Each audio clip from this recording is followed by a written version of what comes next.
పండగలే high power ఉల్లాసం high power ఉత్సాహం high power ఆరోగ్యం హై పవర్ ఆనందం గుంటూరు వారి XXL మరియు హై పవర్ హార్స్ దేశవాళీ మినపగుళ్ళు బంధాలు అనుబంధాలు మరింత దృఢంగా మరింత బలంగా.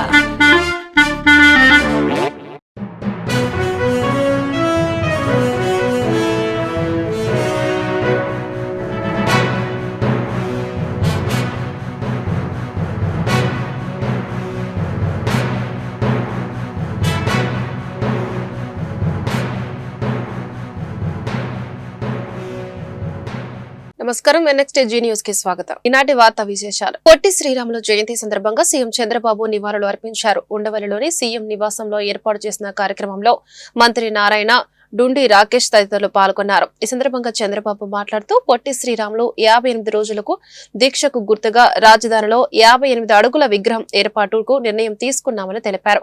అలాగే స్మారక పార్క్ ఏర్పాటు చేస్తామన్నారు. పొట్టి శ్రీరాములు నెల్లూరు జిల్లాలోని ఆయన స్వగ్రామం అభివృద్ధికి చర్యలు చేపడతామన్నారు.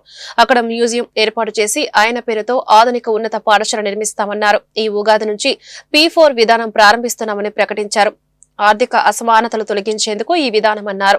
ప్రతి ఒక్కరూ పొట్టి శ్రీరాములు స్ఫూర్తితో పనిచేయాలన్నారు. ఇవన్నీ ఆలోచించిన తర్వాత నాకు అనిపించింది ఏ డేట్ అనేది కరెక్ట్ కాదు. ఆయన ఏదైతే ఆత్మ త్యాగం చేశాడో, ఆత్మ బలిదానం చేశాడో, ఆత్మ బలిదానం రోజున డిసెంబర్ 15న తెలుగు జాతికి ఒక స్ఫూర్తిదాయకమైన రోజు. ఈ రోజు మనం అందరం సెలబ్రేట్ చేసుకుని ఆయనకు నివాళులు అర్పించవలసిన అవసరం ఉంది. అందుకే ఆ డేట్ నిర్ణయించాం. అక్కడి నుంచి ఇది రాబోయే రోజుల్లో కూడా ఇది కంటిన్యూ అవుతుందని చెప్పి కూడా నేను మీకు తెలియజేస్తున్నా. ఇంకొక పక్కన ఈరోజు ఆయన్ని మనం ఒకసారి గుర్తు చేసుకుంటే ఒక స్ఫూర్తి, ఈ స్ఫూర్తి ఈరోజు బ్రిటిష్ వాళ్ళ పాలన నుంచి విముక్తి కలిగింది. గాంధీజీ రాజీ లేని పోరాటం చేశారు. అహింస నినాదంతో ముందుకు పోయారు. ఆ నినాదంతో ముందుకు పోయి స్వాతంత్రం వచ్చే వరకు పోరాడి ఈరోజు స్వతంత్ర భారతదేశంలో మనం బ్రతకగలుగుతున్నాం. 75 సంవత్సరాలు అయింది.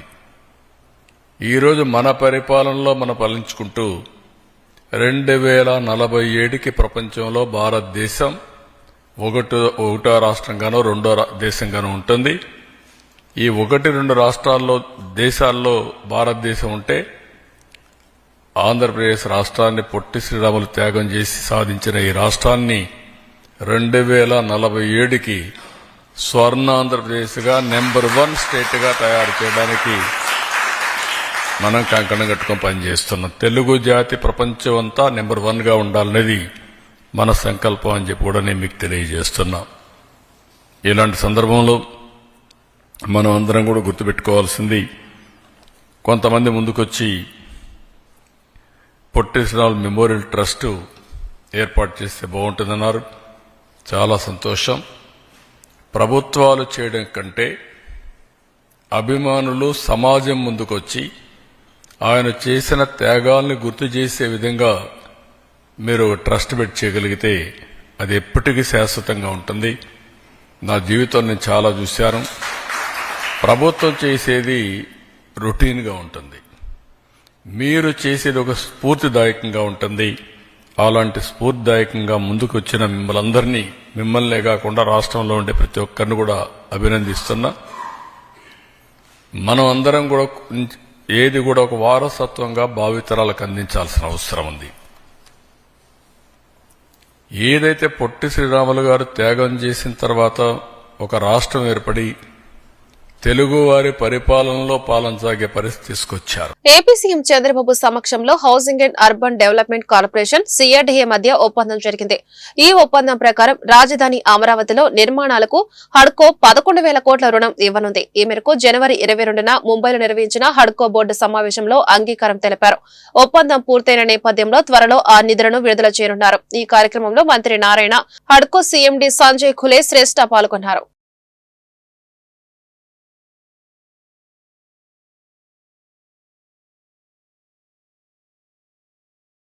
విజయవాడ కనకదుర్గంను రాబిన్ హుడ్ చిత్ర బృందం దర్శించుకుంది. ఆలయానికి వచ్చిన హీరో నితిన్, దర్శకుడు వెంకీ కుడుముల, నిర్మాత రవిశంకర్ కు దేవస్థానం అధికారులు స్వాగతం పలికారు. దుర్గమ్మ దర్శనం అనంతరం అర్చకులు వేద ఆశీర్వచనం చేసి లడ్డు ప్రసాదం అమ్మవారి చిత్రపటాన్ని వారికి అందించారు. రాబిన్ హుడ్ చిత్రం విజయవంతం కావాలని దుర్గమ్మను వేడుకున్నట్లు హీరో నితిన్ తెలిపారు. ఈ నెల 28న ప్రపంచ వ్యాప్తంగా ఈ చిత్రం విడుదల కానున్నట్లు వెల్లడించారు.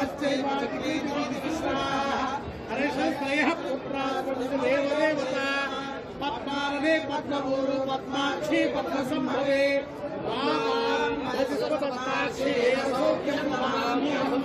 అశ్వదాయి గోదాయి ధనధాయి మహాధరే పుత్ర పౌత్రం ధనం ధాన్యం విగోరదం అగ్నిర్వసు పవ ఆదిత్యాయ విష్ణు దీర్ఘమాయు తెలుగు చలనచిత్ర ఉత్తమ కథానాయక పురస్కార యోగితా ప్రాప్తు శేష జీవితానంద జీవితా ప్రాప్తు సుపుత్ర పౌత్ర గోత్రాభివృద్ధి సకల కార్య. మాజీ సీఎం జగన్మోహన్ రెడ్డి పీవీకే నాయుడు కూరగాయల మార్కెట్ స్థలాన్ని అమ్మటానికి ప్రయత్నించారని కేంద్ర గ్రామీణాభివృద్ధి కమ్యూనికేషన్ శాఖల సహాయ మంత్రి డాక్టర్ పెమ్మసాని చంద్రశేఖర్ ఆరోపించారు. ఈ మార్కెట్ విషయంలో వైసీపీ లాగా తాము పిచ్చి రాజకీయాలు చేయమని మంచి చేస్తామని స్పష్టం చేశారు. కూరగాయల వ్యాపారులు కోరుకునే విధంగానే నూతన కాంప్లెక్స్ భవనం ఉంటుందని చెప్పారు. ఈ విషయంలో వ్యాపారులు అపోహలు వీడాలన్నారు. ఆదివారం గుంటూరు పశ్చిమ ఎమ్మెల్యే గల్లా మాధవితో కలిసి కేంద్ర మంత్రి కూరగాయల మార్కెట్ ను సందర్శించారు. ఈ సందర్భంగా వ్యాపారులను కలిసి వారి సమస్యలను తెలుసుకున్నారు. అనంతరం మీడియాతో మాట్లాడుతూ త్వరలోని పీవీకే నాయుడు కూరగాయల మార్కెట్ అధునాతన కాంప్లెక్స్ భవనం నిర్మాణం ప్రారంభమవుతుందన్నారు. ఈ మార్కెట్ పేరు మార్చే ఉద్దేశమే లేదన్నారు. పీవీకే నాయుడు మార్కెట్ అంటే పసుపులేటి వెంకట కృష్ణమ్మ నాయుడు గారి మార్కెట్ ఇది. వారు ఆ రోజున ఒక మంచి హృదయంతో ఈ ప్రాంతానికి ఈ స్థలాన్ని దానం చేశారు. దాదాపు 70 సంవత్సరాలు దాటినట్టుంది. ఇది 370 అప్రాక్సిమేట్ గా షాప్స్ ఉన్నాయి. 5 నుంచి 10,000 అంటే కరెక్ట్ గా నంబర్ తెలియదు కానీ 5 నుంచి 10,000 కుటుంబాలు ఈ మార్కెట్ మీద ఆధారపడి బతికేటువంటి పరిస్థితి. అంటే మీరు చూస్తూ ఉంటే ఈ ప్రాంతంలో ఇదంతా పాడైపోయింది ఎక్కడికక్కడ. దీన్ని గత 20 సంవత్సరాల నుంచి దీన్ని మోడిఫై చేయాలి, బెటర్గా చేయాలని అన్ని ప్రభుత్వాలు ట్రై చేస్తూ ఉన్నాయి. అయితే గత 5 సంవత్సరాల్లో జగన్మోహన్ రెడ్డి గారు ఆస్తులు అమ్మే ప్రక్రియలో దీన్ని కూడా అమ్మేసి ఆ డబ్బులు వేరే వాటికి డైవర్ట్ చేయాలని చూశారు. ఇప్పుడు మాధవి గారు ఎలక్షన్ ముందు వచ్చినప్పుడు మేము దీన్ని ఏ విధంగా ముందుకు తీసుకువెళ్ళాలని చెప్పి ఒక ప్లాన్ చేస్తూ ఉన్నాం. మాధవి గారు కూడా వాళ్ళకి కొంత ఇక్కడ ఉన్న వాళ్ళకి అపోహలు ఉన్నాయి. గత వైఎస్ఆర్ కాంగ్రెస్ ప్రభుత్వంలో దీన్ని చేయాలి, కట్టాలనేటువంటి ఒక ప్లాన్ తోటి ఆ రోజు కమిషనర్ గారు ప్లాన్ చేశారు. అయితే ఆ ప్లాన్ ని కరెక్ట్ గా చేయలేదనేది వీళ్ళ ఉద్దేశం. వీళ్ళు అడిగేది ఏంటంటే, ఒకటి ఎక్కువ మంది మార్కెట్ అంటే ఫస్ట్ ఫ్లోర్ లోనే ఎక్కువ బిజినెస్ అయిపోతుంది. వాళ్ళకి ఇచ్చే షాపులు ఫస్ట్ సెకండ్ ఫ్లోర్ దాటి వెళ్ళొద్దని చెప్తా ఉన్నారు. ఎందుకంటే దాదాపు 400 షాపులు ఒక ఫ్లోర్లో చేయలేం కాబట్టి 2 ఫ్లోర్లు అందులో లాటరీ సిస్టంలో తీయమని చెప్తా ఉన్నారు. ఇంకోటి వీళ్ళు అన్ని పైకి ఎత్తుకొని వెళ్ళాలంటే కష్టం. దానికి ర్యాంప్ కానీ పైకి ఎత్తుకెళ్లే విధానం సరుకులు ఈజీగా ఉండేది చేయమని అడుగుతా ఉన్నారు. మూడోది, కూరగాయలు ఉట్టిగానే పాడైపోతాయి కాబట్టి ప్రాపర్ వెంటిలేషన్ వచ్చే విధంగా ఒకటి చేయమన్నారు. నాలుగోది, ఇప్పుడు ఈ ప్రాంతంలో యాక్చువల్గా రెంట్ తక్కువ కడతారు, 30-40 రూపాయలే కడతారు. ఇప్పుడు మేమైనా ఒక అద్భుతమైన కాంప్లెక్స్ ఉండాలంటే అది కాస్ట్ పెరిగిపోతుంది. సో మేము చేయబోయే పని కూడా వీళ్ళ మీద ఆర్థిక భారం పడకుండా, ఎందుకంటే వీళ్ళకి 10, 20, 30 వేల కంటే ఎక్కువ ఆదాయం వచ్చేటువంటి పరిస్థితి కాదు. కాబట్టి ఆ కాస్ట్ కన్స్ట్రెయింట్స్ని కూడా బ్యాలెన్స్ చేసుకొని కొంచెం మోడర్న్ టాయిలెట్స్ ఇవన్నీ ఉండే విధంగా చూసుకొని అన్నిటిని ఆర్గనైజ్ చేసుకొని ఒక సిస్టమేటిక్గా చేయాలనేది మాధవి గారు అడుగుతా ఉన్నారు. ఒక నెల నుంచి మనం వాళ్ళ బాధలు వినాలని, అందుకని ఈరోజు ఇద్దరం కలిసి వచ్చాం. అందుకని మాధవి గారికి అదేవిధంగా ఈ మార్కెట్లో ఉన్న వాళ్ళందరికీ కూడా ధన్యవాదాలు తెలుపుతా ఉన్నాం. డెఫినెట్గా దీన్ని సిస్టమేటిక్గా కమిషనర్ గారు, మేము అందరం కలిపి, కార్పొరేటర్లు, కౌన్సిలర్లు అందరం కలిపి తప్పకుండా చేస్తాం. పట్టుదల, పోరాట పటిమ, సంకల్ప బలానికి అమరజీవి పొట్టి శ్రీరాములు ప్రతిరూపమని కేంద్ర గ్రామీణాభివృద్ధి కమ్యూనికేషన్ శాఖల సహాయ మంత్రి డాక్టర్ పెమ్మసాని చంద్రశేఖర్ కొనియాడారు. వ్యక్తిగత స్వార్థం వీడి ప్రజల కోసం ప్రాణత్యాగం చేసిన పొట్టి శ్రీరాముల జీవితాన్ని యువత ఆదర్శంగా తీసుకోవాలని పిలుపునిచ్చారు. ఆదివారం గుంటూరు హిందూ కాలేజ్ కూడలిలోని పొట్టి శ్రీరాముల విగ్రహం వద్ద ఆయన జయంతి కార్యక్రమం జరిగింది. ఈ సందర్భంగా కేంద్ర సహాయ మంత్రి పెమ్మసాని చంద్రశేఖర్, ఎమ్మెల్యేల గల్లా మాధవి, బూర్ల రామాంజరెడ్డి, మంత్రులు గుంటూరు నగర కమిషనర్ పులి శ్రీనివాసులు, జనసేన పార్టీ జిల్లా అధ్యక్షులు గాదే వెంకటేశ్వరరావు పొట్టి శ్రీరాముల విగ్రహానికి పూలమాలలు వేసి ఘనంగా నివాళులు అర్పించారు. అనంతరం వారు మీడియాతో మాట్లాడుతూ పొట్టి శ్రీరాముల జీవితాన్ని ఆవిష్కరించారు. భాషా ప్రయుక్త రాష్ట్రాల ఏర్పాటుకు ఆయన కృషి చేశారన్నారు. ఆయన ప్రాణత్యాగం వలనే ప్రత్యేక ఆంధ్ర రాష్ట్రం ఆవిర్భవించిందని వివరించారు. పట్టుదలకు, పోరాట పటిమకు, సంకల్పానికి తెలుగు వాళ్ళలో ఎవరన్నా ఉన్నారు అంటే దానికి పొట్టి శ్రీరాములు గారు ఒక ప్రతిరూపం.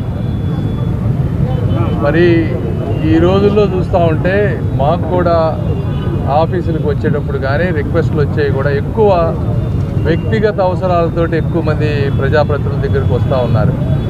అది తప్పు కాదు. అయితే ఆ రోజుల్లో నాయకులు ఉంటే పొట్టి శ్రీరాములు గారు కానీ ఇంకొకళ్ళు కానీ ప్రజల కోసం అంటే ఎక్కువ మందికి ఉపయోగపడేటువంటి వాటి కోసం ప్రాణత్యాగాలు చేసినటువంటి వ్యక్తులు వాళ్ళు. మందికి ఉపయోగపడే పనులు కానీ, ఆత్మ గౌరవానికి సంబంధించిన విషయాలు కానీ ఈ విధంగా ఒక ఉక్కు సంకల్పంతో పోరాడితే ప్రపంచంలో సాధ్యం కానిదంటూ ఏదీ లేదు అనే దానికి నిర్వచనమే పొట్టి శ్రీరాములు గారు. అందుకనే వారి ఏ వచ్చినా సరే జయంతులు కానీ ఏదైనా కూడా ప్రతి సంవత్సరం మేమందరం కలిసి పాలు పంచుకోవటం, ఈ విధంగా వారిని సత్కరించుకోవడం అనేది జరుగుతూ ఉంది. కాబట్టి ఈ కార్యక్రమాన్ని నిర్వర్తించిన అందరికీ కూడా మనస్ఫూర్తిగా ధన్యవాదాలు తెలుపుకుంటా ఉన్నాను. నివాళులు అర్పించుకోవడం కోసం అందరం ఇక్కడ రావడం జరిగింది, ఘన నివాళులు అర్పించడం జరిగింది. అండ్ ఈరోజు అదేవిధంగా ఇక్కడ పీవీకే నాయుడు మార్కెట్ని కూడా గౌరవ ఎంపీ గారితో సందర్శించడం జరుగుతుంది. రానున్న రోజుల్లో రైతులందరికీ న్యాయం చేసే విధంగా అక్కడ ఒక మంచి మార్కెట్ని ఏర్పాటు చేసే ఒక ప్రయత్నం చేయబోతూ ఉన్నాము. దానికోసం కూడా ఇవాళ ఒక విజిట్ పెట్టుకొని వాళ్ళందరితో కూడా ఒక మీటింగ్ని ఏర్పాటు చేసుకోవడానికి త్యాగ నిరతి, ఆయన త్యాగఫలంగా ఏర్పడినటువంటి మన భాషా ప్రయుక్త రాష్ట్రం మన తెలుగు ప్రజల కీర్తిని ప్రపంచానికి చాటి చెప్పడానికి మనకంటూ ఒక రాష్ట్రం ఉంది తెలుగు ప్రజలకని ఒక రాష్ట్రాన్ని ఏర్పాటు చేసినటువంటి మహానుభావుని యొక్క త్యాగానికి గుర్తుగా ఈరోజు ఈ కార్యక్రమం జరుపుకోవడం మనందరూ అదృష్టంగా భావించాలి. ఆయన నడిచినటువంటి అడుగుజాడల్లో మనం కూడా నడవడానికి అందరూ కూడా ప్రయత్నం చేసి రాష్ట్ర అభివృద్ధికి నిరంతరం కృషి చేస్తూ మరి కూటమి ప్రభుత్వ అధినేత నారా చంద్రబాబు నాయుడు గారి నాయకత్వంలో చేపట్టేటటువంటి రాష్ట్ర అభివృద్ధి కార్యక్రమాల్లో ప్రతి ఒక్కరు కూడా భాగస్వాములు కావాలి. రాష్ట్రం అందించేటటువంటి ఫలితాలు అందరికీ చేరాలన్నటువంటి పొట్టి శ్రీరాములు గారి ఆశయం, ఆ ఆశయ సాధనలో నారా చంద్రబాబు నాయుడు గారి యొక్క ఆలోచన, వాటిలో మనం అందరూ కలిసి నడవాల్సిందిగా కోరుకుంటూ ఈ కార్యక్రమంలో భాగస్వాములైనందుకు పొట్టి శ్రీరాములు గారి జయంతి సందర్భంగా కూటమి తరపున కూటమి నాయకులందరూ కార్పొరేషన్ వారి సౌజన్యంతో నివాళులు అర్పించి ఆయనకి దోహార్లు తెలపడం జరిగింది.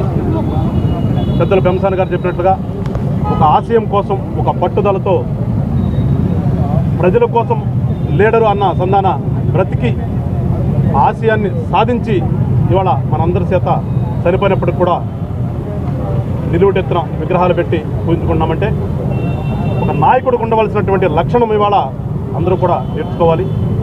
స్వలాభం కంటే మానుకుని ప్రజలకు ఏది ఉపయోగమో దానికోసం లీడర్ అనేవాడు పనిచేయాలనే దానికి ఒక నిదర్శనం పొట్టి శ్రీరాములు గారు.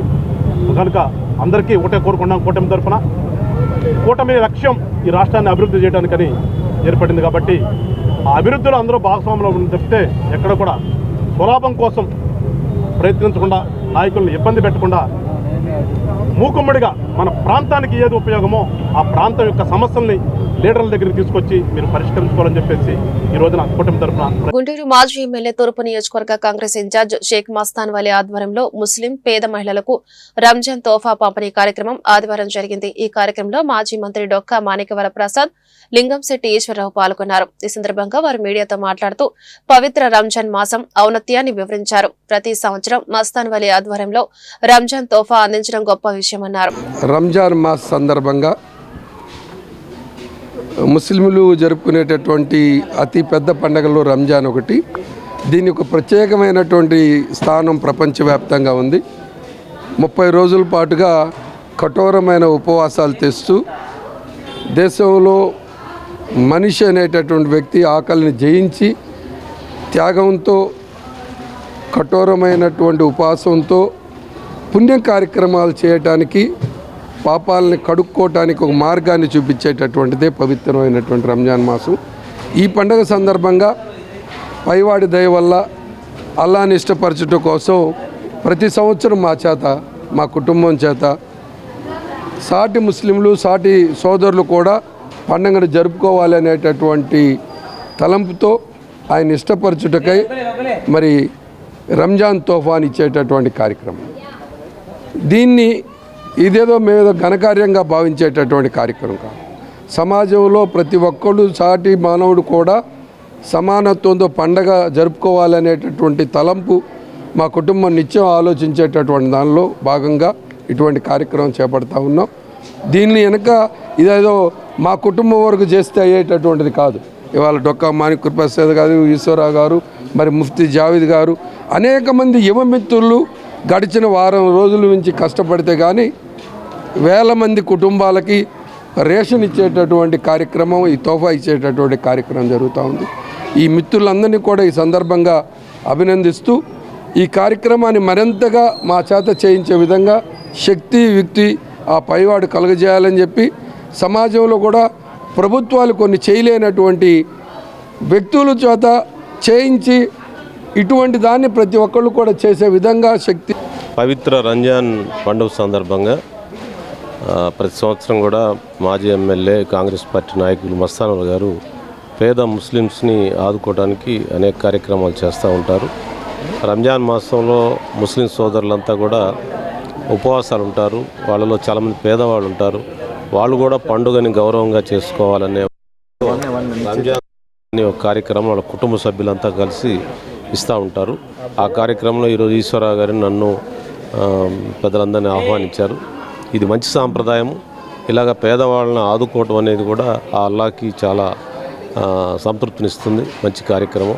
ఈ కార్యక్రమం చేపట్టినందుకు, ఇంతమంది పేద ముస్లిమ్స్కి సహాయం చేస్తున్నందుకు మస్తాన్ కుటుంబ సభ్యులందరికీ కూడా ముస్లిం సోదరులు కూడా రంజాన్ జరుపుకోవాలనే ఉద్దేశంతో వారికి కావాల్సిన తినుబండారాలు, ఆహార ధాన్యాలని వారు ఇవ్వడం జరిగింది. ప్రతి సంవత్సరం ఈ కార్యక్రమంలో పాల్గొనే అవకాశాన్ని మాకు కల్పిస్తున్నారు. అదేవిధంగా మస్తాన్ గారి కుటుంబ సభ్యులు ఈ మధ్యనే ఒక మసీదు కడతానికి కూడా శంకుస్థాపన జరిగింది. మరి ఆ విధంగా ఒక ఆధ్యాత్మిక మంచి కార్యక్రమాలని చేస్తున్న కుటుంబాన్ని అభినందిస్తూ ఇంకా ఇదే విధంగా ప్రతి సంవత్సరం కొనసాగిస్తున్నారు. అదేవిధంగా కొనసాగించాలని భగవంతుడు వారికి ఆరోగ్య ఐశ్వర్యాలు, ఉన్నతమైన పదవుల్లో తీసుకెళ్ళాలని చెప్పని కోరుకుంటూ కమిటీ నాయకులు ఈశ్వరరావు గారు, మాజీ మంత్రి డొక్కా మాణిక్ ప్రసాద్ సమక్షంలో సాటి ముస్లిమ్స్కి ఉపవాస దీక్షలో ఉన్న ముస్లిమ్స్ అందరికీ కూడా రంజాన్ తోఫా కింద ప్రతి సంవత్సరం ఆయన చేసే ఆనవాయితీ ప్రకారం ఈరోజు వారికి రంజాన్ తోఫా ఇవ్వడం జరిగింది. ఇది ప్రభుత్వం చేయాల్సిన పనిని, ప్రభుత్వంతో చేయించాల్సిన పనిని అలా కాకుండా తన సొంతంతో, తన నందములతో కలిసి, బంధుమిత్రులతో కలిసి ఇలా చేసి అలాంటి దానిలో మమ్మల్ని కూడా భాగస్వామ్యం చేసినందుకు ఆయన కృతజ్ఞతలు తెలుపుతున్నాను. అలాగే ఈ నెల రోజులు పవిత్ర రంజాన్ మాసం నెల రోజులు దీక్ష చేసే ముస్లిమ్స్ అందరికీ కూడా రంజాన్ శుభాకాంక్షలు చెబుతూ ఆ అల్లా అలాగే ఆ పరమేశ్వరుడు వాళ్ళందరూ ఆయురారోగ్యాలు ప్రసాదించాలని కోరుకుంటూ సెలవు. ఎన్నికల హామీ మేరకు పేదోడి సొంతింటి కలను కూటమి ప్రభుత్వం సాకారం చేయాలని సిపిఐ నగర కార్యదర్శి కోట మాల్యాద్రి డిమాండ్ చేశారు. అర్హులైన పేదలందరికీ స్థలాలు ఇవ్వడంతో పాటు ఇంటి నిర్మాణానికి 5 లక్షలు మంజూరు చేయాలన్నారు. ఈ డిమాండ్ సాధన కొరకు సోమవారం గుంటూరు నగరపాలక సంస్థ కార్యాలయం ఎదుట మహాధర్నా కార్యక్రమం నిర్వహిస్తున్నామని ప్రకటించారు. ఆదివారం గుంటూరు సిపిఐ జిల్లా కార్యాలయంలో ఆయన మీడియాతో మాట్లాడారు. ఈ ధర్నా కార్యక్రమం సిపిఐ రాష్ట్ర కార్యదర్శి రామకృష్ణ, సహాయ కార్యదర్శి ముప్పాల నాగేశ్వరరావు, జిల్లా కార్యదర్శి జంగాల అజయ్ కుమార్ పాల్గొంటారని తెలిపారు. ధర్నా అనంతరం ఇళ్ల స్థలాల కొరకు పేదలు దరఖాస్తు చేసుకున్న అర్జీలను నగర కమిషనర్ కు అందజేస్తామని వివరించారు. ఈ సమావేశంలో రావుల అంజిబాబు, నూతలపాటి చిన్న తదితరులు పాల్గొన్నారు. ఆధ్వర్యంలో రాష్ట్ర వ్యాప్తంగా కూడా గత 2 నెలలుగా ఈ నూతన ప్రభుత్వం మరి వచ్చిన తర్వాత కూడా మరి గత ప్రభుత్వంలో కూడా మరి పేద ప్రజలందరికీ కూడా 2 సెంట్లు స్థలం ఇవ్వాలని, 5 లక్షలతోటి నిర్మాణం చేపట్టాలని మరి ప్రభుత్వాన్ని కోరడం జరిగింది. దాంట్లో భాగంగా గుంటూరు నగరంలో మరి అన్ని డివిజన్లో కూడా దరిదాపు మరి అప్లికేషన్ పెట్టించాం. ఈ అప్లికేషన్ రాసుకున్న వాళ్ళంతా కూడా రేపు ఉదయం 10ంటికి మున్సిపల్ కార్యాలయం దగ్గరికి వచ్చి మున్సిపల్ కమిషనర్ గారికి అవన్నీ కూడా అందజేద్దాం.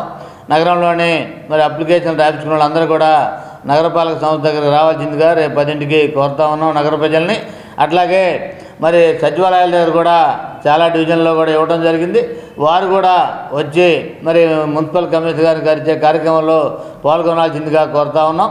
అట్లాగే ఏదైతే గత ప్రభుత్వం మరి సెంటు స్థలంలో మరి 1,80,000 రూపాయలు వస్తామని చెప్పారు, కొన్ని పట్టాలు కూడా ఇచ్చారు. కానీ స్థలాన్ని చూపించిన పరిస్థితిలో మరి అవన్నీ కూడా అట్లాగే పట్టాలు ఉన్నాయి, వాళ్ళందరూ కూడా లబ్ధిదారులు చేస్తామని, అట్లాగే మరి నూతన ప్రభుత్వం ఎన్నికలకు ముందు 2 సెంట్లు ఇచ్చి 4 లక్షల రూపాయలతోటి గృహ నిర్మాణం చేస్తామని చెప్పారు. కానీ 9 నెలలు అయినప్పుడు కూడా ఆ ఆలోచన లేకుండా ముందుకెళ్లే పరిస్థితిలో సిపిఐగా నగరంలోని పేదలందరినీ కూడా మరి లబ్ధిదారులుగా మరి ఎవరైతే అడుగుతున్నారో వాళ్ళందరూ కూడా మరి త్వరితగతిన 2 సెంటు స్థలంలో 5 లక్షల రూపాయలతో నిర్మాణం చేపట్టాలని ఈ కార్యక్రమాన్ని మరి నిర్వహించే దాంట్లో భాగంగా రేపు మున్సిపల్ కార్యాలయం దగ్గర జరిగే మహాధర్నాలో నగరంలోని లబ్ధిదారులంతా కూడా వచ్చి పాల్గొనాల్సిందిగా కోరుతా ఉన్నాం. అట్లాగే మరి రాబోయే కాలంలో కూడా మరి ఈ ఉద్యమాన్ని ఎవరైతే మరి పేదలు ఉన్నారో అర్హులు ఉన్నారో వాళ్ళందరూ కూడా సొంత ఇంటి కళ మరి నెరవేరే వరకు కూడా సిపిఐగా మీ అందరికీ తోడుంటుందని తెలియజేస్తా ఉన్నాం. 11 ఏళ్ల మోడీ పాలనలో పేదల సంక్షేమానికి ఒక్కటంటే ఒక్క నూతన పథకం అమలు కాలేదని సిపిఐ రాష్ట్ర కార్యదర్శి రామకృష్ణ ఆరోపించారు. కార్పొరేట్ సంస్థలకు దోచిపెట్టడం తప్ప ఏనాడు పేద వర్గాలు రైతుల గురించి ఆయన పట్టించుకోలేదని ఆక్షేపించారు. ఇండియా మార్కెట్ ను ఆక్రమించుకోవాలని అమెరికా శతవిధాలుగా ప్రయత్నం చేస్తుందని చెప్పారు. ఆదివారం గుంటూరు కొత్తపేట సిపిఐ జిల్లా కార్యాలయంలో ఆంధ్రప్రదేశ్ వ్యవసాయ కార్మిక సంఘం రాష్ట్ర జనరల్ కౌన్సిల్ సమావేశం జరిగింది. ఈ సమావేశంలో పాల్గొన్న రామకృష్ణ మాట్లాడుతూ గ్రామీణ ఉపాధి హామీ పథకానికి నిధులు పెంచాలని డిమాండ్ చేశారు. ఈ పథకం కింద 200 రోజుల పని కల్పించాలన్నారు. దేశంలో పేదవారికో న్యాయం, పేదలకో న్యాయం, పెద్దవారికో న్యాయం అమలవుతుందని ఆందోళన వ్యక్తం చేశారు.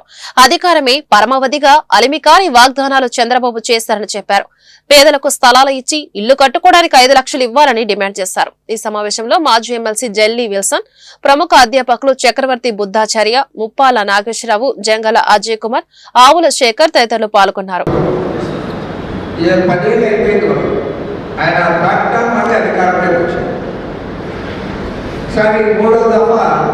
దాదాపు 11 ఇయర్స్ అయింది ఆయన అధికారంలో. 2 నెలలు పోతే పూర్తిగా 11 ఏళ్ళు.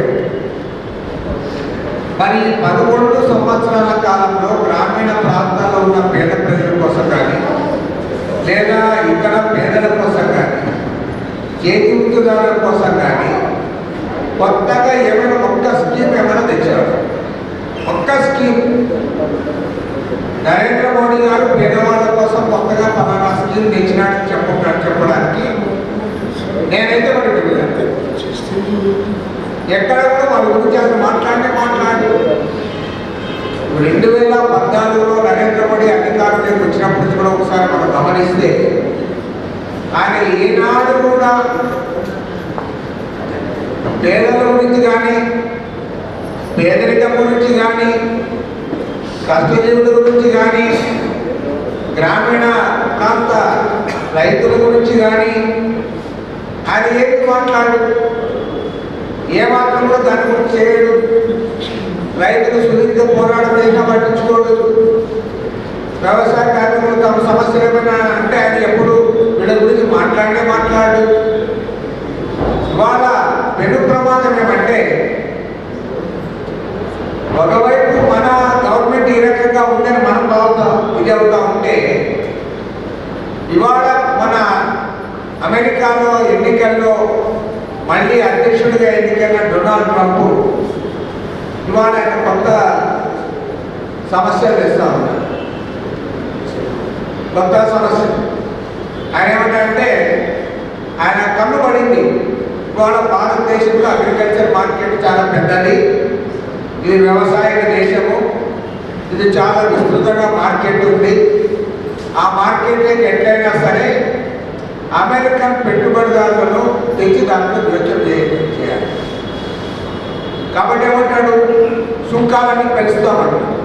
గుంటూరు పీవీకే నాయుడు కూరగాయల మార్కెట్ అధునాతన కాంప్లెక్స్ భవన నిర్మాణ తీరుతెన్నులపై కేంద్ర గ్రామీణాభివృద్ధి కమ్యూనికేషన్ శాఖల సహాయ మంత్రి డాక్టర్ పెమ్మసాని చంద్రశేఖర్ ఆదివారం గుంటూరు కార్పొరేషన్ కౌన్సిలింగ్ మీటింగ్ హాల్లో సమీక్షించారు. ఈ సందర్భంగా నూతనంగా నిర్మించబోతున్న మల్టీ కాంప్లెక్స్ భవనం డిజైన్ ను పవర్ పాయింట్ ప్రజెంటేషన్ ద్వారా గుంటూరు నగర కమిషనర్ పులి శ్రీనివాసులు కేంద్ర మంత్రికి వివరించారు. ఈ మేరకు పెమ్మసాని చంద్రశేఖర్ మాట్లాడుతూ సిటీ డెవలప్మెంట్ దృష్టిలో ఉంచుకొని గుంటూరు కార్పొరేషన్ పై భారం పడకుండా అందరికీ ఆమోదయోగ్యంగా ఈ బహుళ అంతస్తుల భవన నిర్మాణం ఉండాలన్నారు.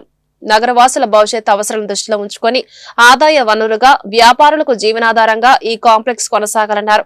ఈ కార్యక్రమంలో గుంటూరు పశ్చిమ ఎమ్మెల్యే గల్లా మాధవి, కార్పొరేషన్ అధికారులు, కార్పొరేటర్లు పాల్గొన్నారు. 10వ తరగతి పరీక్ష రాసే విద్యార్థులకు ప్రభుత్వం ఉచితంగా ఆర్టీసీ బస్సుల్లో ప్రయాణ సదుపాయం కల్పించినట్లు రవాణా శాఖ మంత్రి మండిపల్లి రాంప్రసాద్ రెడ్డి తెలిపారు. సమయానికి పరీక్షా కేంద్రాలకు చేరుకునేందుకు విద్యార్థులకు ఉచిత ప్రయాణ సదుపాయం ఏర్పాటు చేసినట్లు వెల్లడించారు. విద్యార్థులు ముందుగానే పరీక్షా కేంద్రాలకు చేరుకోవాలని సూచించారు. విద్యార్థులు జయప్రదంగా 10వ తరగతి పరీక్షలు రాయాలని ఆకాంక్షించారు. తల్లిదండ్రుల ఆశలు నెరవేర్చే దిశగా అడుగులు వేస్తూ పరీక్షల్లో మంచి ఫలితాలు సాధించాలని తెలిపారు. ఈ వార్తలు ఇంతటితో సమాప్తం. నమస్కారం.